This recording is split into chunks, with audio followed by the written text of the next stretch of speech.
வணக்கம் மக்களே, உங்களுக்கு ஃபுட் ட்ராப்னா என்னன்னு தெரியுமா? ஸ்ட்ரோக் வந்ததுக்கப்புறம் உங்களுடைய பாதம் கண்ட்ரோல் இல்லாமல் இருக்கும். கால் கீழே வைக்கிறப்போ பேலன்ஸ் இல்லாமல் உணர்றீங்களா?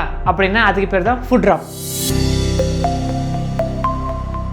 நான் உங்கள் ஞானவழி ரவிச்சந்திரன், எம்பிடி நியூரோ ஃபிசியோதெரபிஸ்ட். ஸ்ட்ரோக் வந்துட்டுக்கு அப்புறம் பிரெயின்லேருந்து காலுக்கு வரக்கூடிய சிக்னல்ஸ் இம்ப்ராப்பராக இருக்கும். அதனால் காலை கண்ட்ரோல் பண்ணக்கூடிய சென்ஸுமே கம்மியாகும். ஃப்ளோரில் உங்களுடைய பாதம் வைக்கிறப்போ ஸ்லிப் ஆகிற மாதிரி உணருவீங்க. அதனால் உங்களோட பேலன்ஸ் கம்ப்ளீட்டாக லாஸ் ஆகிற மாதிரி தெரியும் உங்களுக்கு. இதனால தான் நார்மலாக நிற்கிறதே இம்பேலன்ஸ் ஆன மாதிரி இருக்கும்.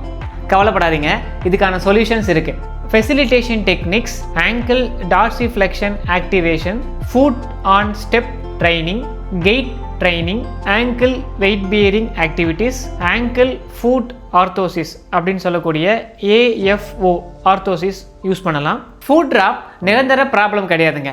ப்ராப்பராக ட்ரீட்மெண்ட் பண்ணிங்கன்னா இந்த பிரச்சனையிலேருந்து மீண்டு வரலாம். அப்படி உங்களுக்கும் மீண்டு வரணும்னா கீழே தெரியுற வாட்ஸ்அப் நம்பரை கான்டாக்ட் பண்ணுங்கள்.